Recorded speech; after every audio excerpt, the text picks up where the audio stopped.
Alors, dans notre chronique du Pro, j'accueille Charles-Henri Doris. Salut Charles. Salut Daniel. Cette semaine, écoute, j'aimerais ça que tu me dises, d'après toi, est-ce que les chasseurs, nos amateurs de chasse, connaissent vraiment l'habitat du chevreuil? Daniel, en général, je te dirais que oui. De par mes nombreux travaux d'analyse de terrain que je fais tous les ans, je remarque que les gens ont une bonne connaissance de l'habitat du chevreuil. Par contre, ce que je remarque, c'est que souvent que les gens ne savent pas trop où s'installer, se positionner, leur tree stand, mirador, etc. Une des faiblesses qu'on a, c'est que souvent, les territoires, les parcelles qu'utilise le chevreuil, ça peut être grand. Des grands domaines vitals, puis des grandes parcelles de forêt où le chevreuil peut être n'importe où à l'intérieur. Puis moi, ce que je recommande aux gens, ce que j'essaie de faire tout le temps, c'est de trouver soit des transitions ou des entonnoirs pour aiguiller un petit peu, pour favoriser à ce qu'on puisse prélever les chevreuils lorsqu'ils circulent à même ces parcelles-là. OK.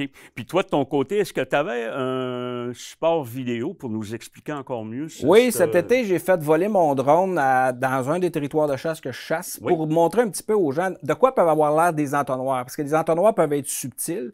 En fin de compte, un entonnoir, c'est deux transitions qui se rejoignent et qui forment un col. Oui. C'est à cet endroit-là qu'il faudrait essayer de chasser. On peut voir ici sur la vidéo, en haut de l'écran, il y a un grand bloc de forêt de feuillus. En bas de l'écran, il y a un grand bloc de forêt de feuillus. C'est deux types d'habitats que le chevreuil utilise beaucoup. Mais placer un tree stand là-dedans, on ne sait pas trop où parce que c'est large.